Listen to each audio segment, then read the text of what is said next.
18에서 5절 말씀을 읽고 32절을 함께 읽도록 하겠습니다. 우리 저와 성도님들이 교독하고 마지막 절에 합독하도록 하겠습니다. 제가 먼저 읽겠습니다. 노아의 아들 셈과 함과 야벳의 족보는 이러하니라. 홍수 후에 그들이 아들들을 낳았으니 야벳의 아들은 고멜과 마곡과 마대와 야완과 두발과 메섹과 디라스요. 고멜의 아들은 아스그나스와 리밧과 도갈마요. 야완의 아들은 엘리사와 달시스와 기팀과 도다님이라. 이들로부터 여러 나라 백성으로 나뉘어져 각기 언어와 종족과 나라대로 바닷가의 땅에 머물렀더라. 32절 말씀 우리 함께 읽도록 하겠습니다. 이들은 그 백성들의 족보에 따르면 노아 자손의 족속들이요 홍수 후에 이들에게서 그 땅의 백성들이 나뉘었더라. 아멘. 살아계신 하나님의 말씀입니다. 오늘 말씀은 창세기에 총 10번 등장하는 톨레도트라는 글 중에 네 번째 톨레도트에 해당하는 말씀입니다. 톨레도트는 오늘 말씀에서 족보라고 번역된 히브리어 단어입니다. 그럼 그냥 족보라고 이야기하면 되는데 굳이 톨레도트라고 제가 말씀드린 이유가 있습니다. 톨레도트란 단순히 사람의 이야기만 다루는 이야기가 아니기 때문이죠. 그러니까 톨레도트가 다루는 이야기는 단순히 사람의 족보 이야기만 다루는 것이 아닙니다. 첫 번째 톨레도트는 창세기 2장 4절 말씀에 등장하는데 이렇게 되어 있습니다. 이것이 천지가 창조될 때에 하늘과 땅의 내력이니. 여기서 내력에 해당하는 말이 바로 톨레도트입니다. 그러니까 하늘과 땅의 이야기도 톨레도트라고 부르고 있는 것이죠. 그래서 톨레도트는 단순히 인간의 이 족보, 계보만이 아니라 하나님의 창조하신, 하나님 만드신 이 창조 세계의 역사까지 포함하는 매우 거대한 이야기인 것입니다. 우리는 언제나 한 세대만 살아갑니다. 그러나 그 세대와 세대가 이어지면서 거대한 하나의 이야기가 이루어지게 됩니다. 그 거대한 이야기, 그 톨레도트를 볼 때 우리는 알게 되는 것이 있습니다. 무엇이냐면 하나님은 짧은 우리의 인생보다 훨씬 더 크신 분이라는 것입니다. 우리의 인생이 끝나도 하나님은 그 인생들의 이야기를 모아 온 세상을 향한 하나님의 역사를 이루어 가십니다. 그 역사들을 볼 때, 오늘 말씀처럼 그 역사들을 볼 때 우리는 겸손해집니다. 하나님은 우리의 인생보다 크시며 우리가 보지 못하는 부분들을 보고 계시기 때문이죠. 혹 우리 인생이 끝날 때까지 이해되지 않는 부분이 있더라도 그것은 곧 하나님이 없다, 하나님이 불의하시다라는 것을 증명하는 것이 아닙니다. 오히려 그것은 하나님이 얼마나 크신 분인가 하는 것을 증명합니다. 또 우리는 언젠가 그냥 노아의 톨레도트, 하늘과 땅의 톨레도트 이게 아니라 온 세상 모든 역사 전체의 이 톨레도트, 하나님의 구원의 역사를 보게 되는 그날 우리는 모든 의문이 풀리게 되고 완전한 답, 우리 인생이 이해하지 못했던 그 질문에 대한 완전한 답을 얻게 될 것입니다. 그 톨레도트의 작은 톨레도트 중 하나가 바로 오늘 우리가 읽은 톨레도트인 것이죠. 오늘 우리가 읽은 노아와 그 아들들의 족보, 이 톨레도트를 보면 몇 가지 특징이 있습니다. 먼저 그 특징들을 나누기 전에 먼저 말씀드린다면 오늘 말씀은 단순한 족보처럼 보이지만 주목해서 보면 몇 가지 특징적인 부분들이 많이 있습니다. 세부적인 부분에서 이러저러한 사건들이 많이 등장합니다. 그런데 오늘 말씀은 그거 다 나눌 수 없고 전체적으로 큰 맥락에서 몇 가지 특징들을 함께 나누려고 합니다. 먼저 이 족보가 갖는 첫 번째 특별함은 바로 앞장인 9장까지의 이야기를 볼 때 알 수 있습니다. 자, 오늘은 10장입니다. 그 전까지, 그 앞장에 있는 이 9장까지의 이야기, 여기서 무슨 일이 있었을까요? 너무 단순하죠.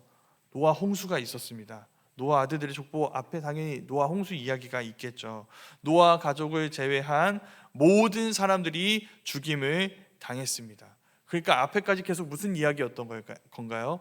죽음의 이야기였던 것이죠. 그런데 오늘 말씀에서 그 죽음의 이야기는 역전됩니다. 오늘 우리가 읽은 이 창세기 10장에서 가장 많이 나오는 단어가 무엇일까요? 누가 누구를 낳고 그 아들은 누구누구의 아들은 이러이러하더라 라는 단어입니다. 노아의 세 아들 셈, 함, 야벳을 통해 계속해서 생명이 태어납니다.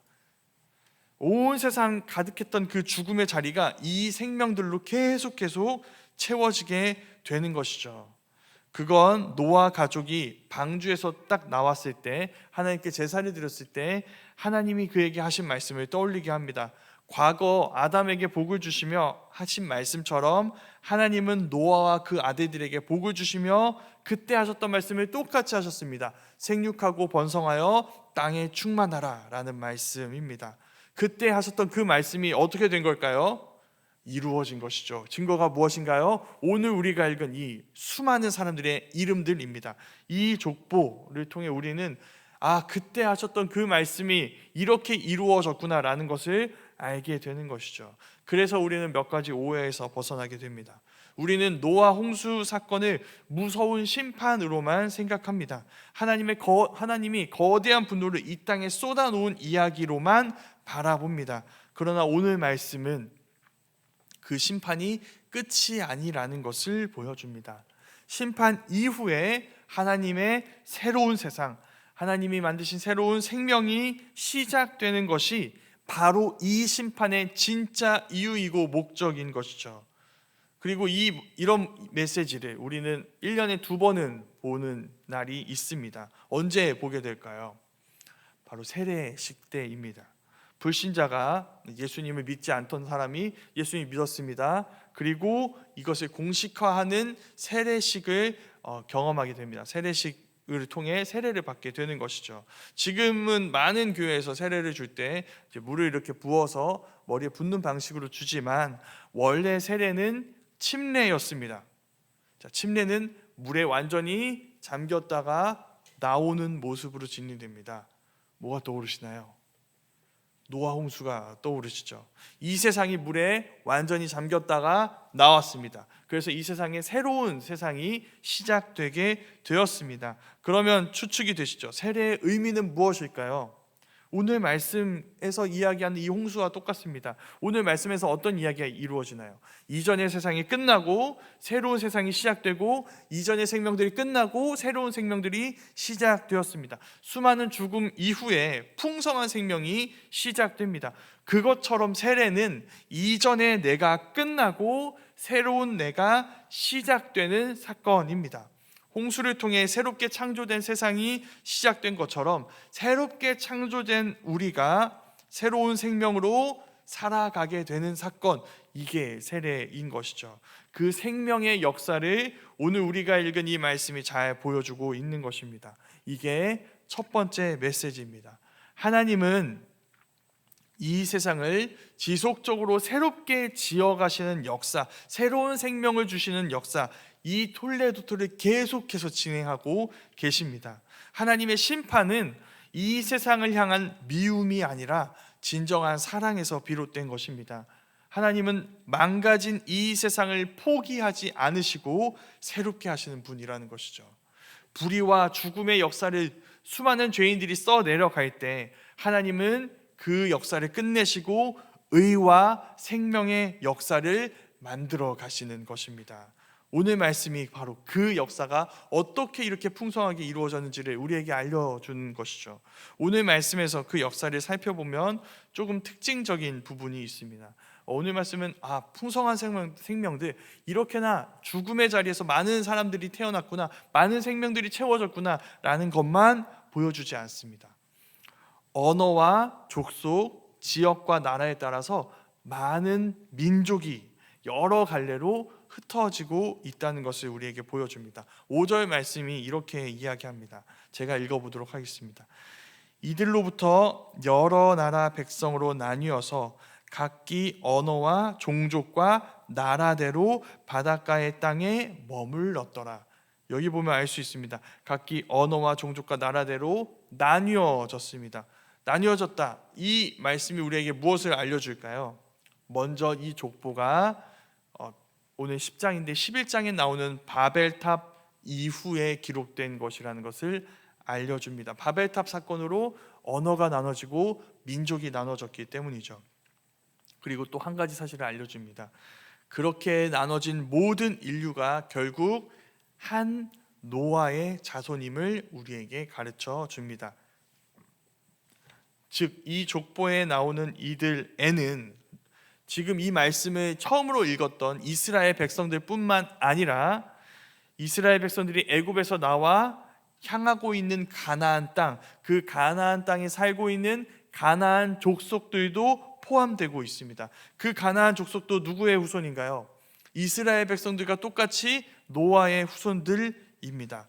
이게 두 번째 메시지입니다. 오늘 말씀은 하나님이 모든 민족의 창조주라는 사실을 알려줍니다. 그리고 그 사실이 이스라엘 백성들에게 굉장히 큰 위로를 주고 있습니다. 잘 아시는 것처럼 가나안 족속들은 굉장히 크고 강한 민족들입니다. 이스라엘 백성들은 그들과 싸워야 합니다. 그러니까 지금 두려워하고 있습니다. 그러나 이 족보가 이야기해 주는 것이죠. 가나안 족속들은 부강한 자들이 아니라 어리석은 자들입니다. 그들은 그들의 창조주 하나님 여호와가 아닌 다른 신을 섬기고 있는 어리석은 자들, 망하게 될 자들입니다.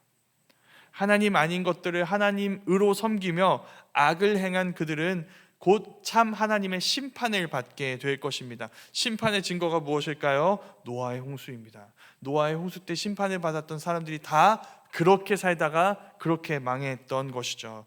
그러나 이스라엘 백성들은 그들과 다른 자들입니다. 그러니 이스라엘 백성들은 두려워할 이유가 없습니다. 왜냐하면 그들은 이 참 하나님 여호와의 백성이며 그 하나님을 섬기는 자들이며 그 하나님의 구원을 경험한 자들이기 때문입니다.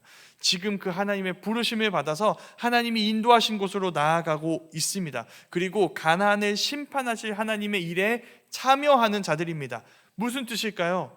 가나안과 싸우시는 이는 이스라엘 백성들이 아니라 하나님입니다. 하나님이 싸우실 것이고 심판하실 것이며 이스라엘 백성들은 거기에 참여하는 자들이라는 것이죠. 하나님이 그 싸움을, 그 심판을 주도하시는 분이라는 것입니다. 그 말씀은 우리에게도 필요한 말씀입니다. 우리는 자주 하나님 없이 잘 살고 부귀영화를 누리는 이들을 동경합니다. 그들을 성공했다고 말하고 그들과 같이 되고 싶어 할 때가 있습니다. 그리고 결국 하나님이 없으면 우리도 그들처럼 될 수 있지 않을까 하는 생각에 점점 하나님이 우리에게서 흐려져 가는 순간을 맞이할 때도 많이 있습니다. 그때 오늘 말씀을 기억해야 합니다. 그들이 가진 모든 것 중에 하나님의 허락 없이 된 것은 아무것도 없습니다. 온 세상이 부러워하는 그들이 그 모든 것을 허락하신 하나님께 돌아오지 않는다면 그들은 결국 하나님의 심판을 견디지 못할 것입니다. 그러니 우리는 그들처럼 되는 것이 아니라 우리의 창조주를 기억해야 합니다. 우리에게 있는 어떤 것도 하나님처럼 여기지 않습니다. 바로 그 믿음이 그들이 가진 어떤 것도 그들에게 줄 수 없는 구원을 우리에게 줍니다. 그러니 우리는 그 믿음을 소중하게 여겨야 합니다. 그 구원을 소중하게 여겨야 합니다. 그때 우리는 노아의 이야기가 우리의 이야기가 되는 것을 경험하게 될 것입니다. 그게 오늘 말씀의 마지막 포인트에 담겨 있습니다. 우리가 마지막으로 주목해서 볼 이야기는 오늘 족보에 이 기록된 이름들의 숫자, 이 사람들의 숫자, 인원수입니다. 먼저 말씀드릴 것은 이 족보는 엄밀한 족보는 아닙니다. 그러니까 우리로 따지면은 할아버지가 있고 아버지가 있고 아들이 있어야 되는 이 순서대로 진행이 되어야 됩니다. 근데 이 족보의 어떤 부분은 할아버지에서 바로 아들로, 바로 손자로 막 이렇게 진행되는 몇 세대가 건너뛰는 부분들도 여러 있습니다. 왜 그렇게 건너뛰는 것일까요? 인원수 때문입니다. 오늘 말씀은 여러 가지 이런 방식으로 그 인원수를 어떤 특정한 수로 말하고 싶어 합니다. 그 숫자가 바로 70입니다. 이 족보는 총 70명의 이름을 담고 있습니다. 70 어떤 의미일까요? 먼저 7이라는 완전함과 10이라는 충만함을 의미합니다. 완전함과 충만함이 합쳐져서 인류 전체를 가리키는 숫자가 바로 70인 것이죠. 여기에 이 족보의 최종 메시지가 있습니다. 지금 하나님은 노아와 이스라엘 백성들만 보고 계시지 않습니다. 70입니다. 누구를 보고 계실까요? 인류 전체를 보고 계십니다. 온 세상 모든 민족이 그들의 진짜 창조주이신 하나님께로 돌아오게 되는 것, 그리고 노아를 통해 그 새로운 백성들을 이루어 가시는 새롭게 창조하시는 그 계획이 바로 하나님의 계획인 것이죠. 그러니까 하나님의 신인류, 새로운 사람들이 노아를 통해 시작된 것입니다. 이 계획을 진행하시기 위해 하나님이 노아를 선택하셨고 그의 후손을 통해 이 70명의 새로운 인류가 이루어지게 된 것입니다. 자, 그렇다면 그 새로운 인류는 완전할까요? 네, 우리가 앞서 이야기한 것처럼 이 후손에서 어떤 이야기가 이루어지나요? 바벨탑 이야기가 이루어집니다. 하나님을 거역합니다. 하나님의 이름을 지우려고 합니다. 자기 이름을 그 하나님의 이름 자리에 기록하려고 합니다. 그러니까 완전하지 않습니다. 그리고 오늘 우리가 직접 읽지는 않았지만 니므롯이라는 폭력적인 지도자가 이 후손 가운데 나오게 됩니다. 그리고 이 말씀에는 이스라엘 백성들이 대항해서 싸워야 될 그 악한 가나안 족속도 포함되어 있습니다. 그럼 우리는 무엇을 기대하게 될까요? 우린 진짜 새로운 창조, 새로운 인류, 새로운 존재를 우리에게 이루어 주실 새로운 노아를 기다리게 됩니다. 그리고 복음은 그 새로운 노아가 누구신지에 대해서 이렇게 이야기해 줍니다. 고린도후서 5장 17절 말씀인데 제가 읽어보도록 하겠습니다. 그런즉 누구든지 그리스도 안에 있으면 새로운 피조물이라. 이전 것은 지나갔으니 보라 새 것이 되었도다. 아멘. 그리스도로 오신 예수님이 바로 그 새로운 노아입니다. 그리스도 안에 있는 자들이야말로 진짜 새로운 인류입니다. 하나님이 진짜 만드시고자 하셨던, 새롭게 하시고자 하셨던 그 인류가 그리스도 예수 안에 있는 자들, 바로 우리들인 것이죠. 우린 그리스도를 믿고 따름으로 우리가 그 하나님의 새로운 백성임을 고백하며 새로운 하나님 나라를 이루어가고 살아가는 자들이 되는 것입니다. 그게 오늘 말씀의 결론입니다. 우리 모두가 오늘도 그 예수님 안에서 이전과는 다른 새로운 삶을 살아갈 수 있었으면 좋겠습니다. 진정한 노아이신 예수님을 따라 우리도 작은 노아가 되어 저마다 하나님의 심판 앞으로 달려가고 있는, 그 심판을 견디지 못하는 그 악한 길로 가고 있는 이들을 위해 방주를 지어주는, 교회가 되어주는 우리 모두가 될 수 있었으면 좋겠습니다. 우리의 진정한 방주로 오신 예수님을 우리가 전함으로 그 예수님이 우리에게 주신 은혜와 사랑으로 섬기며, 그리고 그 은혜를 함께 누림으로 지금도 계속해서 죄인들을 구원하시고 그 생명을 나누시는 예수님의 구원 이야기가 우리를 통해 이루어질 수 있기를 간절히 소망합니다. 그때 우리는 하나님의 그 거대한 구원의 역사 이야기, 그 톨레도트를 이어갈 수 있을 것입니다. 오늘도 우리의 삶이 그 이야기를 이어나가는, 그 생명을 이루어가는 주님의 이야기가 될 수 있기를 간절히 소망합니다.